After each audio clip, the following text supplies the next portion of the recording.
Please, don't raise your voice. She can't hear you."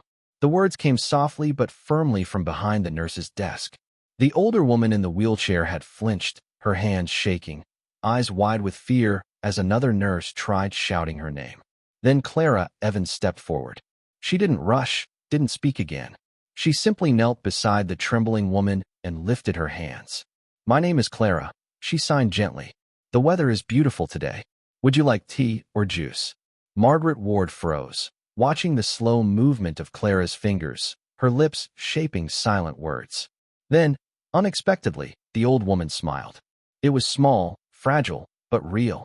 Across the lobby, Ethan Ward looked up from his phone. He hadn't seen that smile in years. Not when he'd moved her into temporary housing. Not when she'd forgotten how to hold a pen. Not even at his father's funeral. Yet here, in this quiet Vermont facility he'd donated millions to modernize, a young nurse had somehow done what no amount of money ever could. He found himself staring, not at his mother, but at Clara.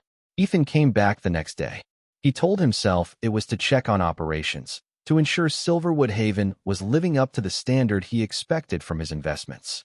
But every time he passed through the halls, his eyes sought her out. Clara wasn't like anyone he knew. She didn't rush through her shifts, didn't treat the residents like patients. She noticed them. One morning, he stood in the doorway as she trimmed his mother's nails, holding each finger as if it were something precious. "Today is Wednesday," she signed slowly.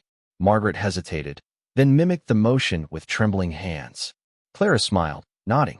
"Perfect," she whispered, kissing the older woman's knuckles before folding her hands in her lap. Ethan's throat tightened. He turned away before anyone saw the way his jaw clenched or the flicker of something vulnerable in his eyes. That evening, he found her walking toward the courtyard. "You learned sign language for work?" he asked. She stopped, sunlight catching the edges of her braid. "No," she said quietly. "I learned it for someone I loved, a person who couldn't say goodbye." He didn't know how to respond. For a man who always had the right words, silence felt new and heavy. Days turned to weeks. Ethan visited more often, each time telling himself he had business there. But every visit ended the same, with his gaze drifting to wherever Clara was. And then one afternoon, everything broke. He sat beside Margaret's bed, recounting a childhood memory, her famous lemon cake recipe, how he used to steal spoonfuls of batter. She blinked, smiling faintly, but when he said, "Remember that, Mom?" she frowned. "Who are you?" she asked. The words hit harder than a physical blow. Ethan's world went still. "I'm Ethan," he whispered. "Your son." But she only turned her gaze toward the window, lost in a place his voice couldn't reach. He tried again, his hand trembling on hers. "It's me, Mom." Nothing. For the first time in years, Ethan Ward, the man who'd conquered boardrooms and headlines, broke. His shoulders shook. Tears slid silently down his face, landing on the back of her hand. A soft hand rested on his shoulder. Clara didn't speak. She didn't comfort him with words. She just stood there, steady and warm, saying everything without a sound. Later that week, she found him in one of the small therapy rooms, sleeves rolled up, his tie forgotten. "You don't have to stay," he muttered. "I'm not good at this." Clara smiled, taking the seat across from him. "No one's good at it at first," she said. "You're learning to talk in a new language." She raised her hands, slow and deliberate. "I'm Ethan. I'm your son. I love you." He watched her fingers, memorizing the shape of each sign. Then he tried. His movements were stiff, uncertain. "Relax," she whispered. She stepped closer, guiding his wrist. "It's not about getting it perfect. It's about meaning it." He tried again. This time, his lips moved silently with the signs. "I'm Ethan. I'm your son. I love you." His voice broke on the last word. "Better," Clara said softly. "Now you're not just learning signs. You're saying what your heart's been holding." That night, the common room was filled with laughter and piano music. Residents sipped tea, chatting over slices of pie. Margaret sat by the window, her blanket tucked around her legs, her gaze distant but calm. Ethan crossed the room, his heart pounding. He knelt beside her chair. "Hi, Mom." She looked at him, uncertain. Then slowly, he lifted his hands. "I'm Ethan. I'm your son. I love you." His fingers trembled, but his eyes never left hers. For a long, aching moment, she didn't react. Then her lips parted, her brow softened, and she reached out. Her fingers brushed his cheek, tracing the tears he hadn't realized had fallen. A soft sound escaped her throat, half laugh, half sob, and she pulled him into her arms. The piano stopped. Conversations faded. In that stillness, a mother remembered her son, not through words, but through love spoken in silence. And behind them, Clara watched quietly, her own hands trembling at her sides, knowing she had just witnessed something rare, something no medical chart could ever record, the soundless language of a heart finally understood. Ethan held his mother tightly, his face buried against her shoulder, his body trembling as if holding her together could stop time. His hands shook, but his heart, aching, raw, felt full for the first time in years. Around them, the room grew still. Staff members paused, residents watched with quiet reverence. And across the room, Clara Evans froze mid-step, a tray of tea balanced in her hands. She saw the embrace, the way Ethan clung to his mother like a man finding a lost part of himself, and a soft, proud smile touched her lips. When the room finally emptied and Margaret drifted into a doze, Ethan found Clara by the nurse's station. He leaned against the counter, still composed but with the edges softened. His eyes were red, but his voice was steady. "I used to think emotions were a weakness," he said quietly. "That shutting everything out made me stronger. But now I'm just scared. I've missed so much. I don't know if I can ever give back what I took away." Clara set the tray down and looked at him, her expression calm, kind. "It's not about how long you were gone," she said. "It's about how honest you are when you show up. That's what she'll remember." Ethan studied her, something deep shifting in his gaze. "Your mother?" he asked softly. Clara's eyes lowered for a moment. "She passed away 2 years ago. We didn't have long-term insurance. I brought her home." Her voice wavered just slightly. She lost her speech near the end. "I learned sign language so I could still tell her I loved her. It was the only way left." Ethan's throat tightened. "Thank you," he whispered, "for teaching me how to be a better son." From that night on, he never missed a day. Every morning, he came to Silverwood Haven. He didn't bring contracts or deadlines anymore, just his hands, his heart, and those 3 phrases he had once struggled to form. "I'm Ethan. I'm your son. I love you." It became their ritual. Even on the days when Margaret's eyes clouded and she forgot his name, the language of his hands still reached her. It was supposed to be just a walk. That's what Ethan told himself when he invited Clara to the therapy garden. "I want to check the progress," he said, trying to sound detached. Clara had smiled politely. "Of course, Mr. Ward." He gave her a look. "Ethan," he corrected. She nodded but didn't repeat it. They walked side by side through the sunlit corridor. The garden was still half finished, fresh brick paths winding through patches of dark soil, a few trees planted along the edges, the air rich with the scent of earth and rain. "You always knew you wanted to be a nurse?" Ethan asked as they stepped outside. Clara shook her head. "No, I was in med school, 3 years in." He stopped, surprised. "You were?" She nodded, smiling faintly. "My mom got sick. Stroke. There wasn't anyone else to care for her. So I left." "You never went back?" "No," she said simply. "After she passed, I couldn't stand the idea of watching people from behind a clipboard. I didn't want distance. I wanted to hold someone's hand when they were scared. So I became a nurse." Ethan didn't speak for a while. The wind moved softly through the garden. He watched the sunlight catch her hair, and for once, words failed him. Then he said, almost to himself, "I haven't hugged my mother in 10 years." Clara turned slightly, her face gentle but unreadable. "I thought I was being strong," he continued. "That if I stayed focused, worked hard, built something that mattered, it would make up for everything else. But I was wrong. You taught me something that costs nothing. 2 minutes a day. That's all it takes to make someone feel seen." She didn't smile, but her eyes softened.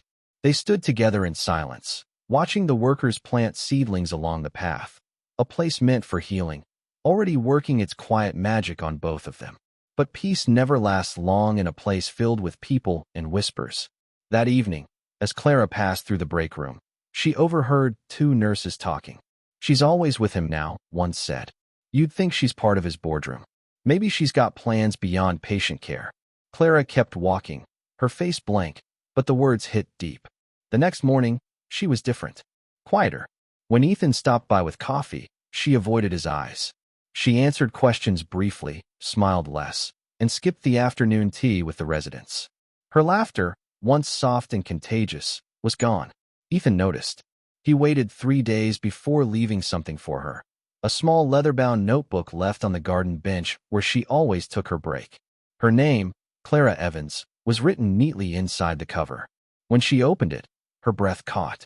Inside were pages filled with hand-drawn diagrams, signs and phrases she had taught him, each one inked carefully, with her own notes copied beside them. Midway through, she found a short message written in Ethan's familiar script. I started learning because of my mother, but I kept learning because of you. Clara's fingers trembled as she closed the notebook. She looked up toward the corridor where Ethan was speaking with a staff member. He didn't see her watching, didn't see the small, fragile smile that returned to her face. But the peace was short-lived. A week later, Ethan arrived with 2 coffees, one black, one with oat milk, hers. But when he asked about her, the receptionist hesitated. She's on leave, she said. Indefinitely. Ethan froze. Why? Is she all right? The woman shrugged. She didn't say. He stood there for a long time, the warmth from the cups fading in his hands. The halls of Silverwood Haven felt colder that week. Even Margaret seemed to retreat again, slipping into silence. Without Clara's gentle hands, her routine dissolved. She stopped smiling. She was just a nurse, Ethan whispered once, staring at his mother's blank expression. But even as he said it, he knew it wasn't true. He couldn't shake the emptiness, so he went to the administrator's office. One look at his face, and they handed him her file. He scanned her employment history and stopped at a note. Previous position, ER nurse, St. Mary's General Hospital. Something stirred in his chest. That was the hospital from the night of Sophie's accident. His sister. The night everything nearly fell apart. He remembered chaos. Sirens. Flashing lights. His sister's broken car in the rain. He'd been too late, too shaken to recall much else. But Sophie always said the same thing. Some young nurse stopped people from moving me. She kept me still. She saved my spine. Heart pounding. Ethan found himself in the hospital parking garage that night, laptop open on the passenger seat. Through contacts he shouldn't have called, he accessed old security footage. And there she was, a young woman, rain-soaked, kneeling beside Sophie. Her hands steady, her voice calm as she gave orders, refusing to let anyone touch the victim until medics arrived. 20 minutes in the freezing rain, her clothes drenched, but she never moved away. Ethan's chest tightened. It was Clara. He leaned back in the seat, watching the video again and again until his vision blurred. She had saved his sister. Years before she ever walked into his mother's room, before she'd signed a single word, before he even knew her name, she had already saved his family. Rain tapped against the windshield, soft and relentless. Ethan's breath caught, and for the first time in a long time, he broke completely. He wept until his shoulders shook, until the sound of his own grief filled the silence he'd carried for years. She held my family together, he whispered to the dark. And I didn't even know. A few days later, he found himself standing on the porch of a small cottage at the edge of town. The air smelled of rosemary and soil. Ivy curled around the railings. A wind chime sang faintly in the breeze. He knocked. The door opened, and there she was. Clara. She wore jeans and a faded gray t-shirt, a gardening glove on one hand, dirt smudged across her wrist. A cat peeked out from behind her legs. Ethan, she said softly, stunned. Hi, he managed. You came all the way here. He nodded. I had to. She hesitated, then stepped aside. The house smelled of mint tea and rain. Medical textbooks lined the shelves. A half-finished puzzle sat on the coffee table. It felt like her, steady, quiet, full of life. What are you doing here? She asked. How did you even find me? I went through your file, he admitted. Then I found St. Mary's. The accident. My sister. Clara blinked, confused. You were there, he said. You kept people from moving her. You saved her spine. You saved her life. Her eyes widened. I didn't know she was your sister. She didn't know your name, Ethan said quietly. But I do. He took a breath, his voice breaking. You saved Sophie. Then years later, you saved my mother. And somewhere in between, he stopped, the words catching in his throat. You saved me. Clara's eyes filled, her voice barely a whisper. I was just doing my job. No, Ethan said, stepping closer. You were healing people in ways no one else could. You reminded me what it means to feel human again. He knelt beside her chair, his voice shaking but sure. You're not just a nurse, Clara. You're the reason my family is still whole. The reason I'm not just another man who mistook success for strength. Her hand trembled as she reached out, brushing his cheek. Ethan. He looked up, eyes glistening. You didn't just save the people I love. You rescued the person I could have become. Outside, the wind chimes stirred again, soft, fragile, alive, like something broken learning how to sing. Her voice trembled as she spoke. No one's ever said anything like that to me. Ethan smiled faintly, his eyes still glistening. Then it's long overdue. Clara looked down, a few quiet tears tracing down her cheeks. The cat brushed against her leg, purring softly as if sensing her unspoken emotion. Ethan reached out and gently brushed her hand with his fingertips. It's time, he whispered. Time you stopped living as someone forgotten. You deserve to be seen, to be remembered, to live like someone who has a name. Clara didn't answer, not with words. Instead, she leaned forward, and for the first time since they met, she allowed herself to cry, not out of sorrow, but from the deep relief of finally being seen. When Clara returned to Silverwood Haven the following Monday morning, the sky was streaked in gold, the air crisp with dawn. She walked through the glass doors quietly, dressed in her usual blue scrubs and calm expression, expecting to slip back into her routine unnoticed. But the moment the receptionist spotted her, the stillness broke. Clara's back, someone called out. Heads turned. Smiles spread. Within minutes, nurses, residents, and orderlies filled the lobby, some hugging her, others simply whispering thank you or we missed you. One elderly woman grasped her hand tightly and wouldn't let go. Clara's eyes shimmered. She hadn't expected this warmth, this sense of belonging. For so long she had thought of herself as just another caregiver. But walking those familiar halls, she realized something profound. She was home. Her first stop was Margaret Ward's room. The older woman sat by the window, softly humming a tune that no one else seemed to remember.